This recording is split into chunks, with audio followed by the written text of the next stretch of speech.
Assalamualaikum warahmatullahi wabarakatuh. Selamat datang kembali pemirsa di channel yang paling bermanfaat di atas muka bumi ini. Para pemirsa, pesulap merah minta disantet ya, tantang pembuktian dukun. Jadi dia pengen disantet untuk membuktikan bahwa ada perdukunan ya. Marcel Radival, pesulap merah, telah dilaporkan oleh pihak dukun terkait ujaran kebencian. Tak gentar, Marcel justru menantang pembuktian kepada pihak dukun yang melapornya ke polisi. Kalau sama saya simpel sebenarnya. Ayolah dukun-dukun siapapun di Indonesia kalau berani. Ya. Ayolah dukun-dukun siapapun di Indonesia kalau berani. Kalau emang laki nih, pembuktian ilmunya sama saya, kata pesulap merah di Polres Metro Jakarta Selatan Jumat 23 Desember malam. Pembuktian kalau saya. Karena kalau saya, aduh itu mah sama anak TK aja dah. Kalau sama saya pembuktian aja, kata pesulap merah. Nah, sepertinya menantang ini ya. Bahkan Marcel siap tutup channel ya jika pembuktian dukun itu benar. Marcel juga menilai pihak pelapornya selalu ngeles. Kalau emang ada satu ilmunya dipraktekkan, saya nggak bisa bongkar rahasianya, saya menyatakan kalah. Ya. Jadi kalau dia beranggapan ada ilmunya yang kemudian dipraktekkan terus dia tidak bisa bongkar rahasianya, saya menyatakan kalah. Saya akan berhenti dan tutup channel saya loh. Tapi dari dulu ngeles-ngeles ya katanya bisa nangkap jin dalam botol. Kalau bisa dioplos, saya mau mabuk jin. Saya gituin malah ngomel. Buktikan dong kalau emang bisa, kata Marcel. Marcel juga akui tak kenal dengan sosok Agustiar, orang yang melaporkannya. Ya. Namun Marcel mengungkapkan Guru Agustiar sempat melakukan pembuktian kepadanya namun kalah debat. Agustiar nggak tahu itu siapa, katanya sih murid yang berinisial R. Dukun tua, ada yang pernah pembuktian sama saya, adu debat tapi kalah. Jadinya keluar-keluar pembuktian lah katanya. Ya ini kalau kita melihat ya si Marcel ini ya ingin disantet ya untuk pembuktian ya kalau memang ada ilmu perdukunan ya. Para pemirsa, sebenarnya kita bersikap netral saja atau bersikap di tengah-tengah ya. Kita tidak boleh mempercaya kepada dukun ya, bahasa Arabnya itu kahin ya, atau yang level di bawahnya itu arraf ya. Arraf itu orang yang mengetahui benda-benda hilang atau apa ya. Nah, kalau yang kahin itu meminta bantuan makhluk gaib atau jin untuk bisa menyakiti orang atau bisa apa ya, mengirim, melakukan sesuatu yang dianggap mustahil dan segala macam. Ya, sebenarnya dalam Islam itu ada ya. Tapi kalau Marcel ini kira-kira seolah-olah ya mengakui tapi pengen dibuktikan. Ya, dia mau mengakui kalau itu bisa dibuktikan praktek santet itu ya.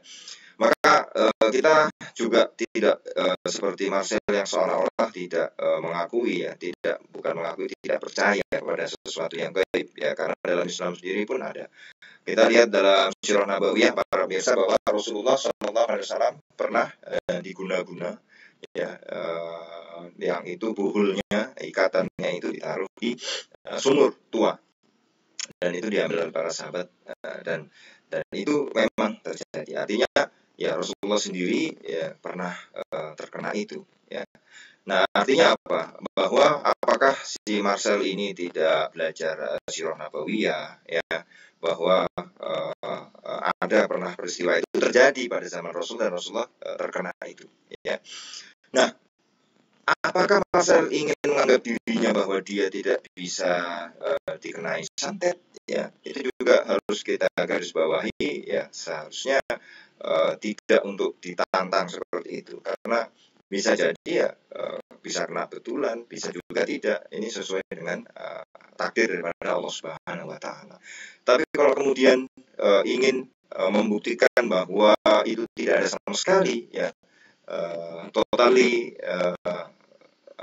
wrong ya, itu benar-benar nggak ada gitu ya. Ya nggak juga gitu ya. Karena begini, kalau kita melihat ya bahwa sebenarnya teknologi santet itu tidak mesti dalam tanda kutip ya buruk ya, misalnya paku, misalnya sesuatu yang tajam itu dimasukkan ke dalam tubuh orang. Tidak. Ya, kalau kita lihat itu adalah teknologi yang mana mengubah materi, ya kemudian dikirimkan melalui frekuensi atau energi, kemudian diubah lagi menjadi materi di suatu tempat. Itu kan karena kita nggak tahu teknologinya, kita menganggap itu sesuatu yang salah gitu ya, ataupun tidak ada. Bukan berarti seperti itu. Ini logika sederhananya, sebenarnya kita misalnya punya buku, saya ingin ngirim ke jauh di sana, misalnya di Eropa, di Amerika, di Kanada gitu ya. Buku ini saya scan ya, kemudian saya kirim lewat email, nyampe di sana, dicetak kembali persis ya seperti buku yang saya punya. Nah, itu sebenarnya analisanya seperti itu. Santet itu dulu digunakan oleh kerajaan Majapahit ya, untuk bisa mengirimkan makanan langsung ke perutnya prajurit-prajurit itu ya. Tapi kemudian teknologi itu dipakai oleh orang-orang yang kemudian itu digunakan untuk misalnya berbuat buruk, mengirimkan sesuatu yang buruk kepada orang lain ya. Meskipun juga mungkin bisa juga memakai teknologi yang mirip dengan itu, tapi dengan memakai bantuan jin misalnya. Jadi sebenarnya kalau kita bersikapnya di tengah-tengah ya, kita tidak menafikan ada ilmu hitam ya, perdukunan itu ya. Kita juga tidak kemudian menafikan, meniadakan adanya teknologi yang pernah dicapai oleh generasi-generasi sebelum kita ya, seperti yang di Majapahit tadi yang kita belum tahu teknologinya. Tetapi kita juga tidak boleh untuk mempercayai perkataan dukun atau berkonsultasi kepada dukun ya, yang itu sudah ada jelas larangannya dalam Islam ya. Kita berada di tengah-tengah ya.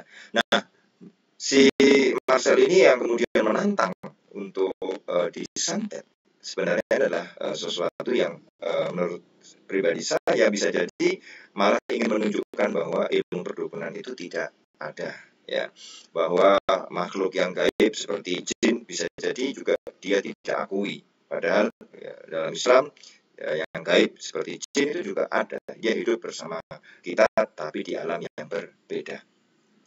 Nah, di sini kita harus memang berada di tengah-tengah ya para pemirsa, untuk tidak gampang ya menafikan sesuatu, tapi juga tidak boleh ya kita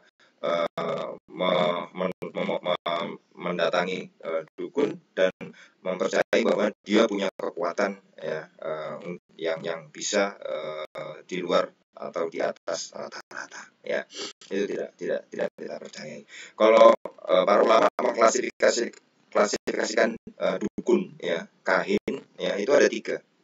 Yang pertama ya, ini di zaman ketika Rasulullah diutus sudah tidak ada lagi, yaitu yang bisa meminta bantuan jin untuk mendengar takdir ya manusia di langit. Nah, semenjak Rasulullah diutus ini sudah tidak ada lagi guys ya. Jadi dulu bisa mendengar apa yang akan terjadi ya, kejadian-kejadian yang sebelum terjadi itu jin bisa mendengar itu, tapi setelah Rasulullah diutus, itu dulu zaman dulu sebelum Rasulullah diutus. Nah, setelah Rasulullah diutus ini tidak bisa lagi. Artinya diberikan panah-panah atau yang sering diartikan itu adalah meteor ya, untuk diarahkan kepada jin yang berusaha untuk mendengar itu. Ya, sudah tidak ada lagi praktek ini.